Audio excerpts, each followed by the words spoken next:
Welcome to the Vault Excel, everyone. Thank you for joining me. Um, I want to start off by talking about Mr. Gene Hackman and his wife, Betsy. Um, right now, they're still doing investigations into the deaths of Gene and his wife and the pet. She was found in the bathroom, and Gene was found, they said, near the kitchen, the mudroom. Someone in the chat made a very interesting observation pertaining to all three deaths. Could it be that the dog died in the crate from starvation? The dog wasn't able to get out to feed himself, herself, so the dog died from starvation. Very good point. Didn't know how I missed that, but the person that mentioned that, thank you for uh, throwing that out, because that's a very good point. If the dog was in the crate, didn't have a way to get out of the crate, then naturally the dog would starve to death. And then we have information that the pacemaker that Gene was wearing lost activity on the 17th of February. So that's a long time, about 10 days or so until the bodies were found. So when you count 10 days, each body was allegedly mummified. It takes at least, they say, a week, 2 weeks to be in this state. Here you have it. Very, I'm sure, gruesome viewing of people who had to go in and find these two people. It was stated that the house is a very large size house. So it took a while to go through all the rooms and search for each person and the pets. And so it's interesting, once again, that, two animals were alive and then one was deceased. You also have to ask the question, why was the one dog in the crate? Was it a smaller dog, a bigger dog? Why was that dog in the crate? I believe they said it was in the bathroom, I believe. So why was it in the bathroom? Just a lot of interesting questions. Her head near a heater. Could it be that she ran because she found her husband? He was having a cardiac arrest, and she panicked trying to get maybe some medicine for him or help. And she stumbled and fell and maybe hit her head on the heater.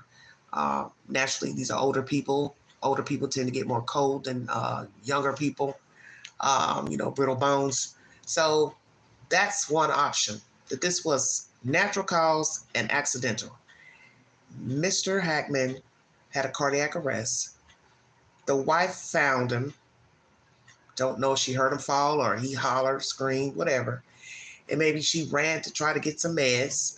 We're learning that it was regular medicines that were discovered. I think thyroid, high blood pressure, and Tylenol were scattered or so at the scene where she was. So maybe she was trying to get him an aspirin or something. We have been told that when you have a heart attack, if you can get to take an aspirin, it could help in the midst of having a heart attack. So could that be the reason those meds were scattered out? She was trying to open a bottle. I don't know. Panicking, strange things happen when people are rushing and they're panicking. But she hurt herself. I don't know. But those are my thoughts. And another thing about the pacemaker.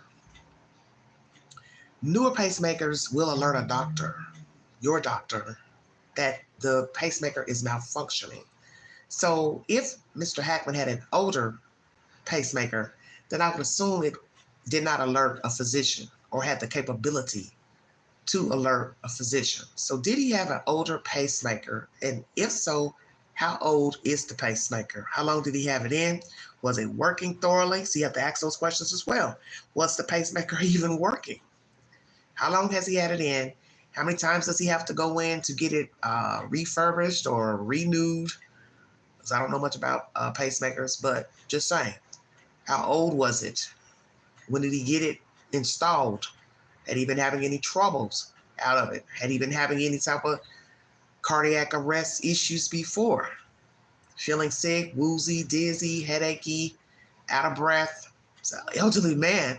This man was almost 100 years old. So God had blessed him to live a very long time. Very long time. Frail, very frail looking, but he still was, alive. We learned that they were recluses. They didn't get out much, fraternize, I guess, as much. And then to him being as frail, I can see why he wouldn't be out much. That's why I asked the question about living in a house that size, with the fact that, they're elderly. You have to worry about mobility issues, falling, climbing stairs, things like that. Maybe, getting out in case of fire or something. You need to be able to get out. And when you're living in a massive size house, especially if you decide to take up to the second level, don't know if they lived on the second level or bottom, but it can be very dangerous. So those are my concerns. The pacemaker, the age of the pacemaker, when was it last installed? When was it installed? What was what are they going to find out as far as the status of that pacemaker? Was it in good shape, not good shape, not in working shape? Did it need to be retuned up or a new one? When was the last time he went to the doctor? When was the last time he saw a heart doctor? Did she have any heart issues or health issues, mobility issues? Although she was 30 years younger than him, 30 plus years younger, but it doesn't mean she could not have had health problems herself. But as I said, I believe he was possibly having a cardiac arrest. And yes, she fell, rushing, trying to get to him or get help to him. And then the dog died from not eating. So that's someone's theory, and I think I'm kind of in agreement to that theory at the moment, since there's no carbon monoxide poisoning detected. Now, if they come back and say carbon monoxide, then that's fine. But if it stands at the moment, no poisoning from gas or anything in the house or any other method, food, because I mentioned that, which is a fruit or a vegetable at a restaurant, diner, and they fed it to the dog. That was one theory I had. All right, everybody, let's go to Georgia. Mr. Gary Jones, the gentleman you see in this picture, his body is still not floated top down in the lake in Georgia, Lake Oconee. And right now, the search for him has been suspended indefinitely. Here's the latest information. Fox 5 is the source. It's been more than 3 weeks since Atlanta coach Gary Jones and his fiancée went missing on Lake Oconee while out on a small fishing boat. Her body was found right after their disappearance, but so far, after an exhaustive search, he has not been found. Now, the Putnam County Sheriff says they're scaling back the search for the time being. Fox 5's Tyler Fingert is live at Lake Oconee with the very latest on the effort in this development. Tyler. Yeah, Christine, good afternoon to you. It is a seemingly picture-perfect day here at Lake Oconee. We have seen a number of boaters on the water, but looks can be deceiving. The Putnam County Sheriff says because of the weather conditions, they're now scaling back their efforts in the search for Gary Jones for the time being, but he says they're not giving up. There's never been anybody looked for like this for 22 days. After an extensive weeks-long search by air, ground, and water, there's still no sign of missing Atlanta educator Gary Jones at Lake Oconee. Now authorities will change tactics because of conditions. Putnam County Sheriff Howard Sill says the use of dogs and divers have been suspended. We reach a point where this is not working, and that's not to say that we won't deploy dogs again if the water warms up. The sheriff says based on the evidence, they believe Jones is in the lake, despite rumors saying otherwise. Using witnesses and phone records, he says whatever happened to Jones and his fiancée Joycelyn Wilson on February 8th happened between 5:01 and 5:24 p.m. while on his boat. Wilson's body was found the day after they disappeared, but Sheriff Sill says Jones is likely in the deepest portion of the lake in about 70 feet of water. It's conceivable it could be months before surfaces. Investigators say phone data shows Wilson took several pictures in the minutes leading up to her death, but because of a password, they can't see them. They've now turned it over to the U.S. Secret Service for help. Sheriff Sill says they have utilized sophisticated technology for weeks, and he says while some efforts are being scaled back, they will still be on the water daily. So I don't want the families to think that we've given up. We haven't. And the sheriff says that they do believe they know the rough area where he is. He says that if the water warms up, they'll once again deploy the dogs and divers. We're live in Putnam County this afternoon. Tyler Fingert, Fox 5 News. Has been an exhaustive effort, but Okay, so hold on. But we're going to keep watching it. Tyler. What a mess. How does the family feel about the search being suspended due to weather? I guess the water's too cold, so they can't continue. And this sheriff keeps reminding us how long it's been. It's the greatest search ever of a human being. Some might take offense to that. You know, we get it. We've heard it enough times. It's redundant when you keep repeating the same thing over and over again. Okay? We get it. You have never searched for anyone on Lake Oconee for 22 days. You never searched for anyone that long, 14 days. Okay, we got it.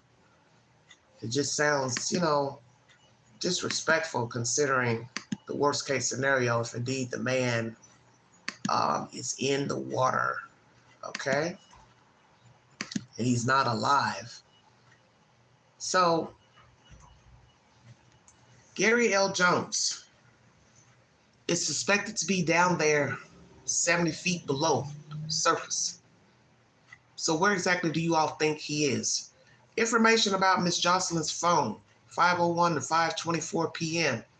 She took photographs.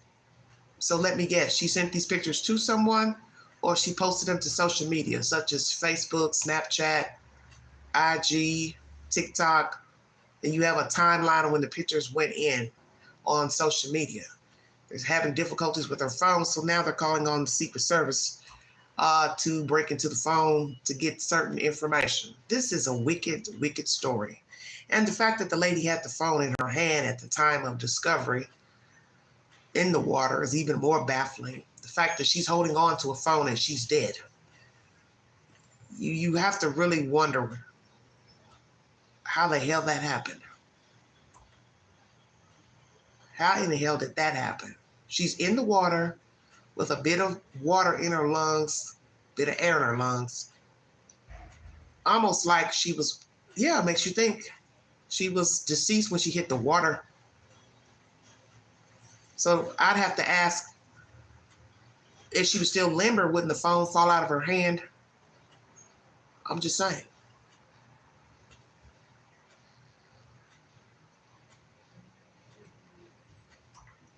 How long for rigor mortis to set in? So questions that right now you're not getting any answers to. Rumors, you hear them mentioning about rumors. So what are the rumors you're hearing? That what, Mr. Gary is alive somewhere? He's sitting back watching this debacle unfold? See, the very reason why I'm not giving my commentary to any of those things, just because, you hate to be wrong.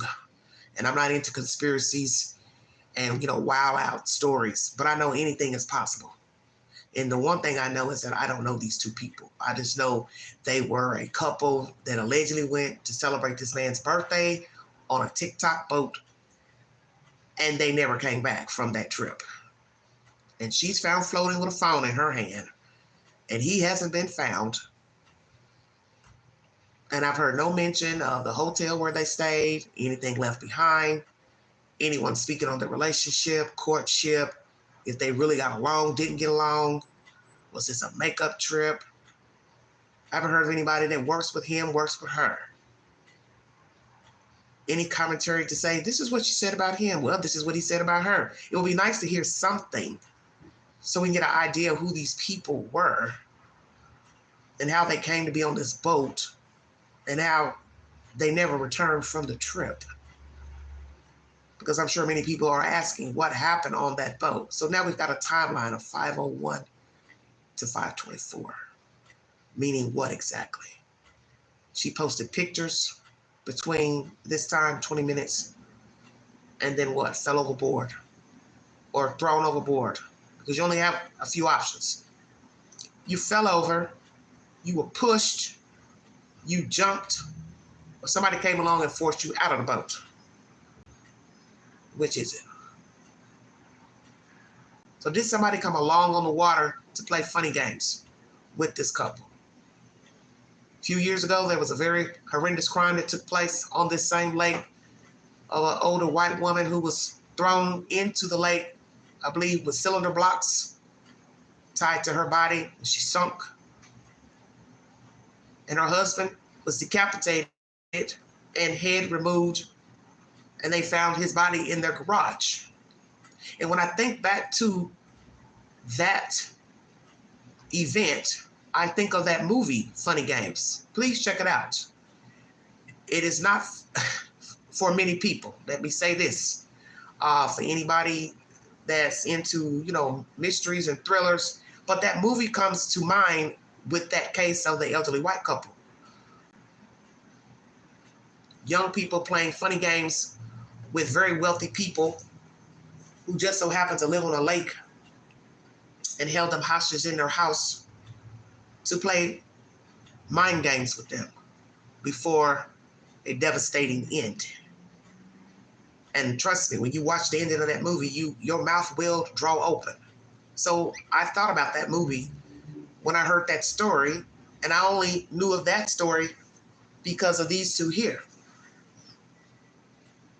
Wife found in a lake and husband, body found in a garage, missing his head.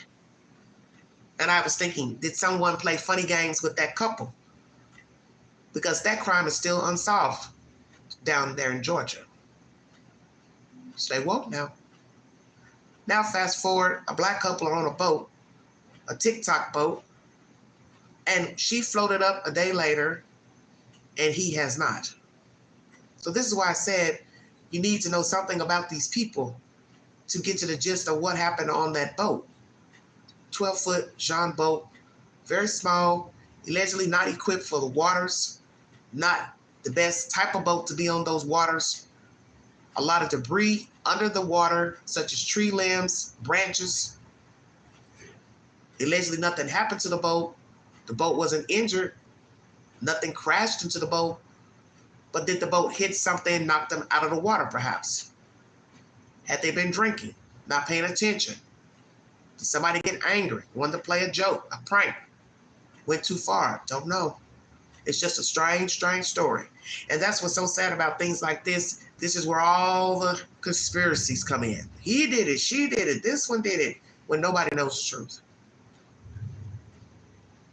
You're going to have to weigh everything that was done before she fell in the water, the state of her body, any wounds, anything she ate, digested, meds, drugs, alcohol.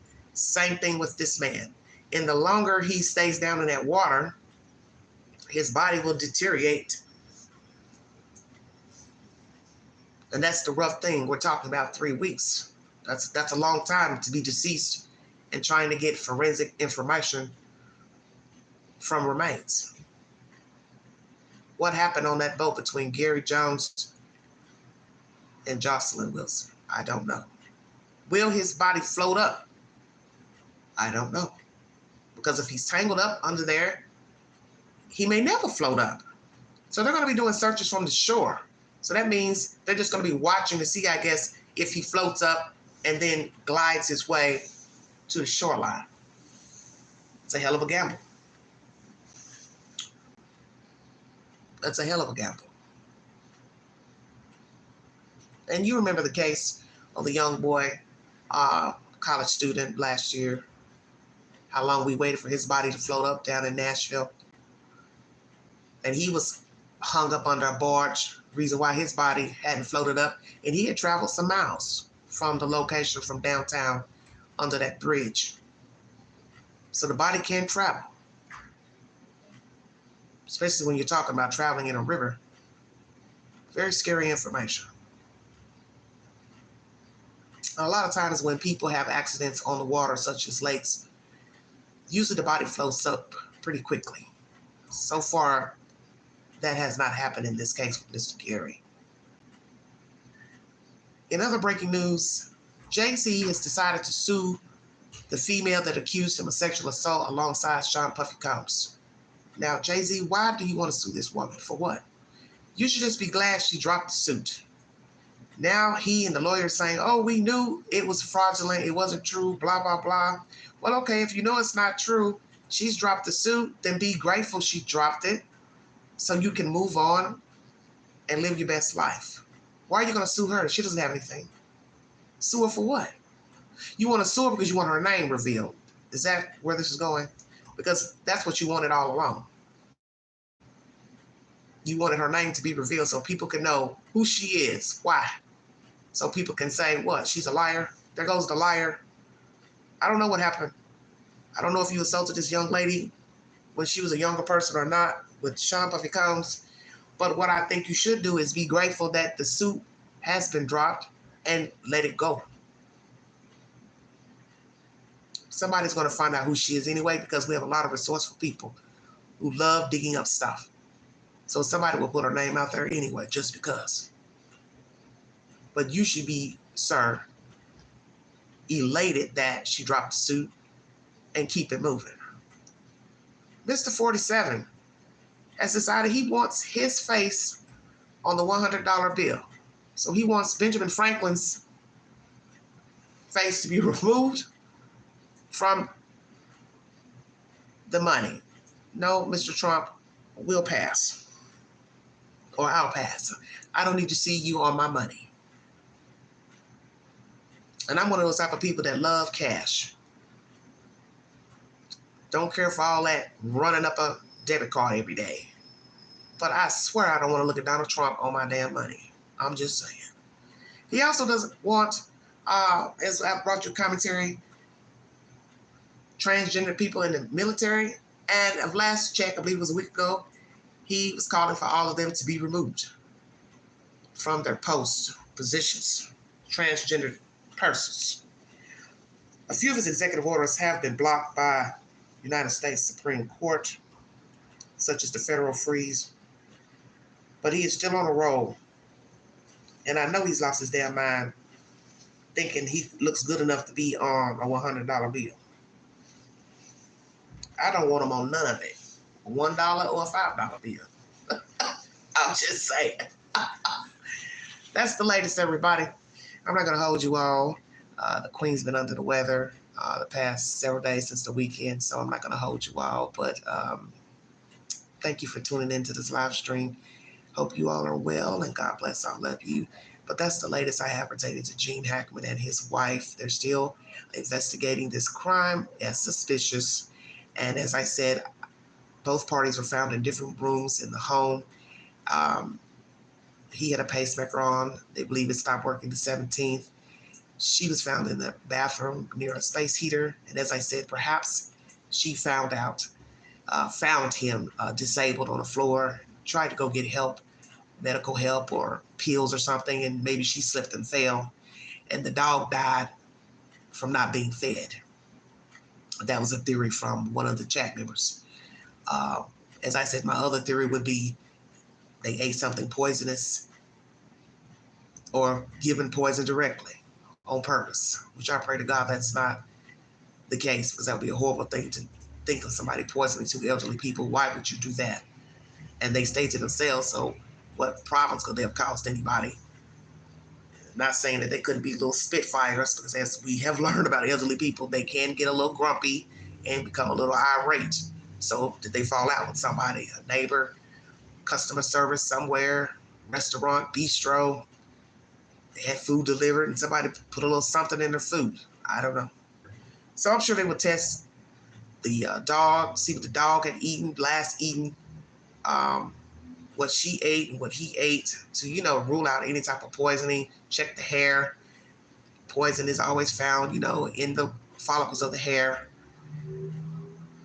Pacemaker, like I said, is it old? Is it newer?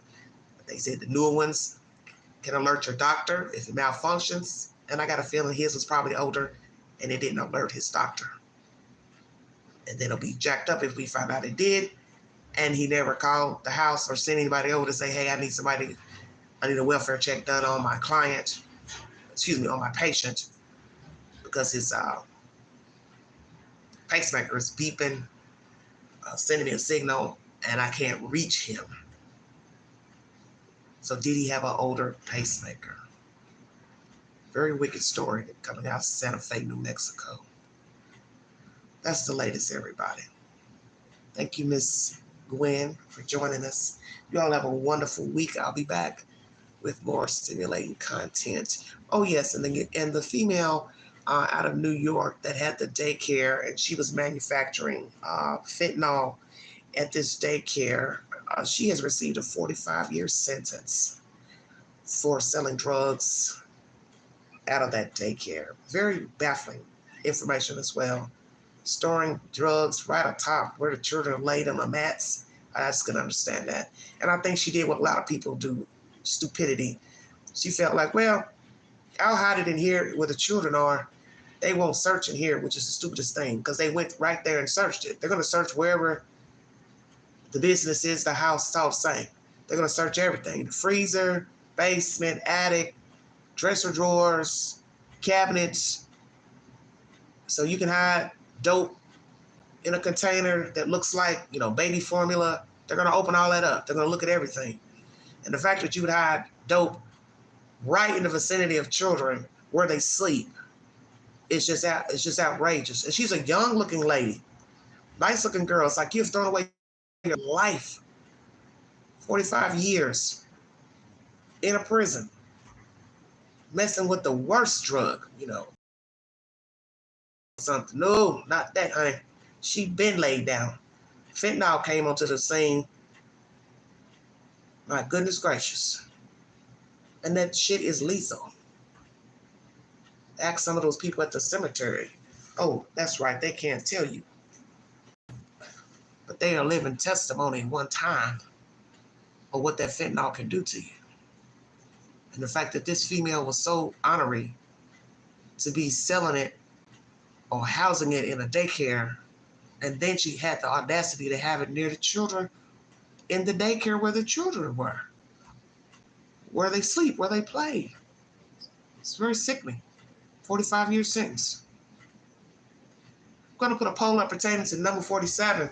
Do you want to see Donald Trump's face on your money? On your $100 bill, $2 bill, $1 bill, $10 bill, $5 bill, any bill? Do you want to see number 47? I say hell no, but to each his own. Like, share, subscribe, drop your comments below. Follow the Queen on the Newsbreak app. And if you'd like to donate to this great network, $, Big Andrew, 129 Cash App. Thank you for your time. You have been listening to the Vault XL.